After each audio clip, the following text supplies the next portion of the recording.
दोस्तों, गणेश गोदियाल बार बार लोगों के बीच आकर उनका हृदय जीतने एक बार फिर उन्होंने यह साबित कर दिया कि वास्तव में वह जननायक हैं। और जिस तरह से अभी उन्होंने विधायकों के बढ़े हुए वेतन और भत्तों के ऊपर उसको न लेने का निर्णय लिया है, वह काफ़ी सराहनीय है। आप गणेश गोदियाल का यह पूरा वीडियो देखिए और समझिए कितनी गंभीर बात को वह कितने साधारण तरीके से लोगों के बीच रख रहे हैं। और इसीलिए इस जो विषय है इसका मैंने टाइटल दिया है कि गणेश गोदियाल ने लोगों का दिल जीत लिया। आप पूरा वीडियो ध्यान से सुनिए। उत्तराखंड विधानसभा का सत्र गैरसैंण में परसों संपन्न हो गया और गैरसैंण में सत्र संपन्न होने के 3 दिन का सत्र था और 3 दिन का सत्र जब संपन्न हुआ तो उसकी विवेचना मैं समझता हूँ कि थोड़ी आवश्यक है। सबसे पहली बात तो यह है कि सभी, चाहे पक्ष के विधायक हों चाहे विपक्ष के विधायक हों, सभी इस बात की शिकायत करते हैं, अमूमन करते हैं, चाहे सत्र गैरसैंण में हो और चाहे सत्र देहरादून में। सब इस बात पर नाराजगी जताते हैं कि उन्हें अपने विधानसभा क्षेत्र की समस्याओं को वहां पर चर्चा करने का उन्हें समय नहीं मिला।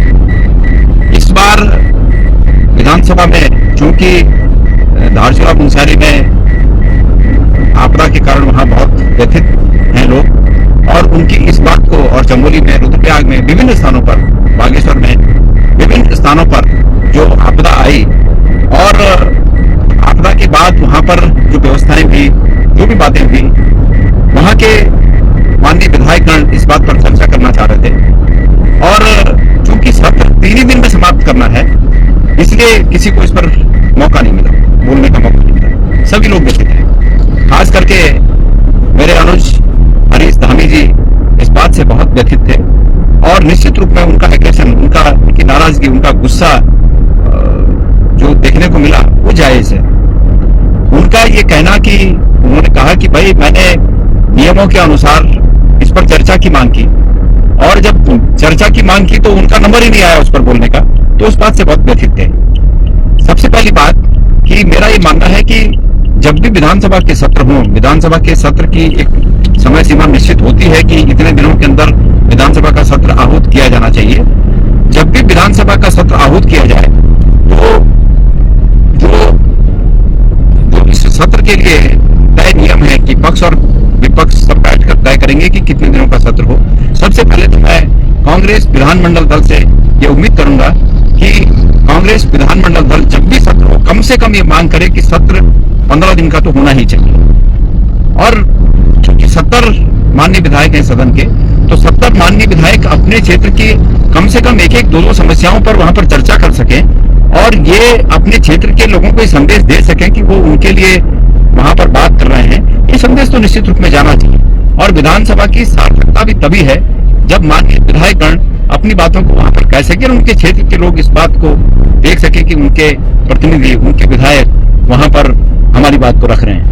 तो आगे जब भी ये सत्र हो तो पहली बात तो ये है कि ये सत्र कम से कम 15 दिनों का सत्र हो। ये फॉर्मेलिटी कि यहां से पूरे तामझाम के साथ गैरसैंण जाना या देहरादून में ही सत्र आहूत करना और 3 दिन में सत्र को निपटा देना, ये निश्चित रूप में ये बात है कि सिर्फ जो संवैधानिक बाध्यता है सत्र आहूत करने की, ये उसकी खानापूर्ति है।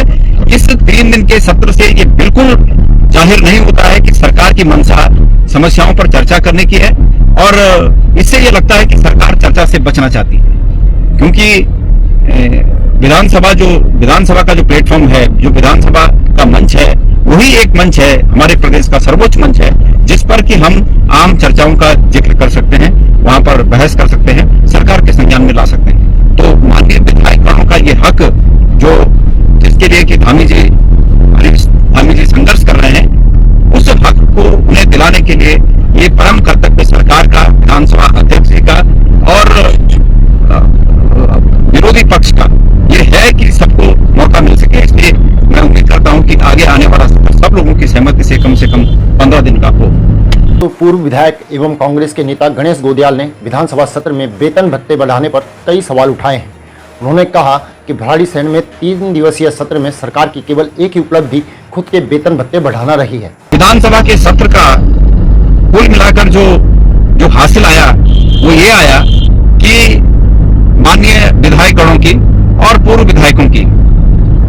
कुछ इजाफा हुआ है।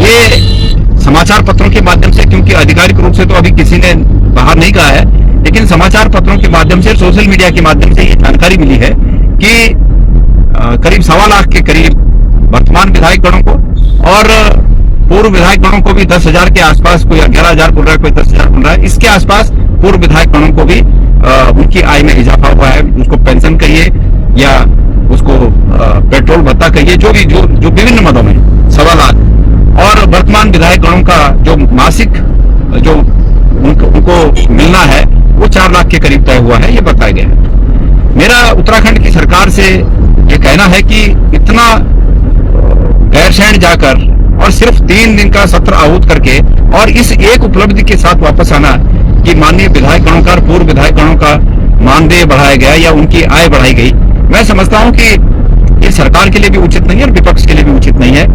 गणेश गोजाल ने कहा कि विभिन्न विभागों में कार्यरत आउटसोर्स कर्मचारियों को 6 से 7,000 मानदेय दिया जा रहा है। वहीं आपदा के समय प्रभावितों को सरकार की ओर से दी जाने वाली 5,000 रुपए की सहायता भी समय पर नहीं मिल पा रही है। ऐसे समय में विधायकों का वेतन व भत्ते बढ़ाना लोगों को चिढ़ाने वाला निर्णय है। अभी मैं 3 दिन पहले एक पेयजल विभाग के जल संस्थान के हमारे जो भाई हैं जो काम करते हैं, दैनिक वेतन भोगी हैं या ठेकेदारों के अंतर वेतन लेते हैं, मुझे बता रहे थे कि 6,000 और 7,000 में वो नौकरी कर रहे हैं। जिस प्रदेश में 6,000 और 7,000 में परिवार पालने के लिए लोग बाध्य हों,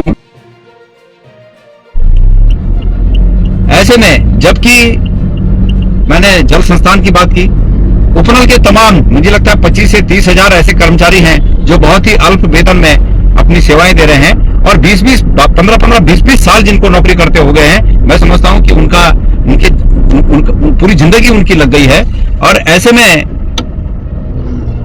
माननीय विधायकगण और पूर्व विधायकगणों का वेतन बढ़ा देना, मैं समझता हूं कि उन्हें चिढ़ाने जैसा है। जहां एक और आपदा में अभी तक जो एक 5,000 की आर्थिक सहायता लोगों को मिलनी चाहिए थी, अब तक वो तक नहीं मिल पाई है जिस प्रदेश में, उस प्रदेश में इस प्रकार के कृत्य को मैं समझता हूं कि आम लोगों को चिढ़ाने जैसा है। सत्ता और विपक्ष के विधायक जहां वेतन भत्तों में बढ़ोतरी करने में एकजुट रहे, वहीं पूर्व विधायक एवं वरिष्ठ कांग्रेसी नेता गणेश गोदियाल ने वेतन भत्ते बढ़ाने पर सवाल खड़े किए हैं। उन्होंने कहा कि विधायकों के वेतन व भत्ते बढ़ाने के लिए नियामक आयोग बनाया जाना चाहिए। इसके लिए प्रदेश सरकार व विधानसभा अध्यक्ष से भी नीतिगत फैसला लेने की उन्होंने मांग की है। साथ ही उन्होंने ऐलान किया है कि विधानसभा अध्यक्ष को पत्र लिखकर पूर्व विधायकों की पेंशन व भत्तों में की गई बढ़ोतरी को वह नहीं लेंगे। ठीक है, पैसा सबकी आवश्यकता है और मैं ये भी मानता हूं कि जो सार्वजनिक जीवन में या जो राजनीतिक जीवन में लोग होते हैं उनके पास तमाम खर्चे होते हैं, ये भी सच है। लेकिन इस बात के लिए लोगों के विश्वास को बनाए रखने के लिए जिस प्रकार से अन्य बातों को, अन्य कर्मचारियों की तनख्वाह बढ़ाने के लिए या इसके लिए कोई आयोग होता है, इसी प्रकार का कोई नियामक जैसा आयोग माननीय विधायक गणों की तनख्वाह या उनकी उपलब्धियां बढ़ाने के लिए भी इस प्रकार का कोई आयोग बनना चाहिए। ये संदेश नहीं जाना चाहिए कि खुद की तनख्वाह खुद ने बढ़ा दी और खुद को अधिकार है कि अपनी तनख्वाह बढ़ा सके, अपनी आय बढ़ा सके। मैं इसमें सिर्फ राय दे सकता हूं और ये कह सकता हूं कि जिस प्रदेश में इतने 6 और 8,000 रुपए में लोग नौकरी कर रहे हो, अपना परिवार पाल रहे हो, जिस प्रदेश में आपदा में जिन लोगों का सब कुछ छिन गया उनको बांटने के लिए सरकार के पास पैसा न हो, ऐसे प्रदेश में पूर्व विधायक के रूप में जो बड़ा हुआ, जो मुझे पूर्व विधायक के रूप में जो सबको बढ़ा, मुझे भी बड़ा होगा, तो मैं माननीय हमारी विधानसभा के अध्यक्ष को एक पत्र लिख रहा हूं जिसमें मैं ये उनसे उम्मीद करूंगा कि मुझे ये बढ़ा हुआ बिल्कुल नहीं चाहिए। ऐसे में जबकि लोग परेशान हों, ऐसे में ये बढ़ा हुआ वेतन या भत्ता या पेंशन जो भी उसको कहें, वो लेने से मेरी अंतरात्मा मुझे कचोटती है और मैं सरकार से उम्मीद करूंगा कि सरकार या विधानसभा अध्यक्ष जी इस बारे में एक कोई नीतिगत फैसला लें, कोई इस प्रकार का एक कमीशन बने कि जो माननीय विधायक गणों की तनख्वाह का जो बढ़ोतरी होती है उसका वो उसका निर्णय करें। जब ये नहीं होना चाहिए कि साथ खुद ही निर्णय हम लोग कर रहे हैं, ये उचित नहीं है। इसके साथ साथ इसके अलावा मुझे कोई भी विधानसभा के वर्तमान परिदृश्य में कोई भी उपलब्धि इस नहीं दिखती, बजाय इसके कि सिर्फ और सिर्फ माननीय विधायकगण वहां से नाराज होकर ही आए होंगे कि हमें अपने क्षेत्र के समस्याओं का वहां पर निराकरण करने के लिए उस बात को रखने के लिए समय नहीं मिला। इसके अलावा हमारे माननीय मुख्यमंत्री जी ने एक बयान दिया है, मैं उसकी भी चर्चा करना चाहूंगा।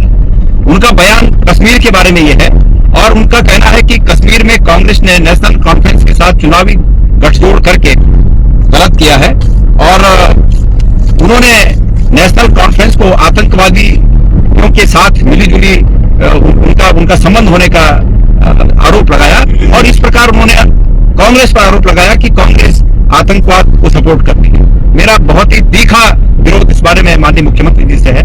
माननीय मुख्यमंत्री जी, आपके प्रदेश में 6,000 और 8,000 पर लोग नौकरी कर रहे हैं। आपके प्रदेश में लाखों लोग अपने परमानेंट होने की आस देख रहे हैं। आपके प्रदेश में आपदा से बहुत ही विभीषिका मची हुई है और लोग राहत की उम्मीद कर रहे हैं। ऐसे में आपको जनता ने जिन कामों के लिए नियुक्त किया है, आप वो काम न करके सिर्फ और सिर्फ सगुफेबाजी की बात कर रहे हैं और इस सगुफेबाजी से आप लोगों को भ्रमित करने का काम कर रहे हैं। आपको इतिहास का ज्ञान नहीं है।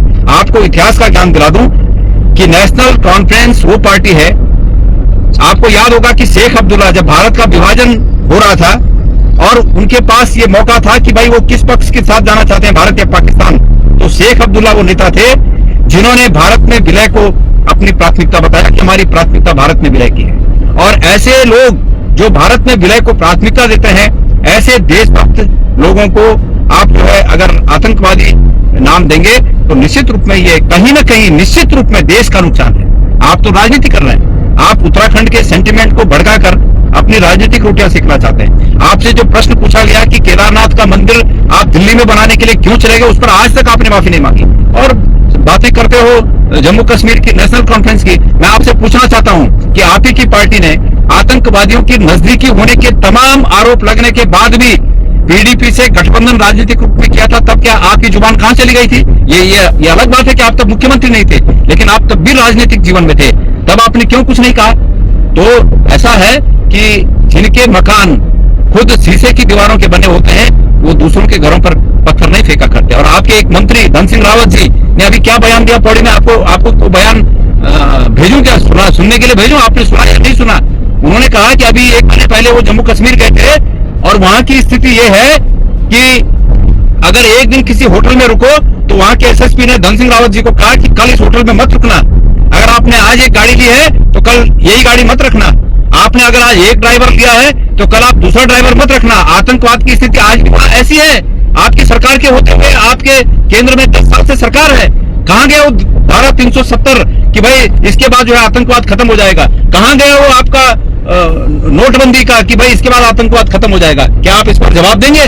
तो आप जनता को गुमराह करना बंद करें, उत्तराखंड के हित में कार्य करें और हम आपको रास्ता दिखाते रहेंगे। धन्यवाद। बुदयाल ने कहा कि लोगों को विश्वास में लाने के लिए प्रदेश सरकार को विधायकों के वेतन और भत्तों में बढ़ोतरी करने के लिए नियामक आयोग बनाने की आवश्यकता है।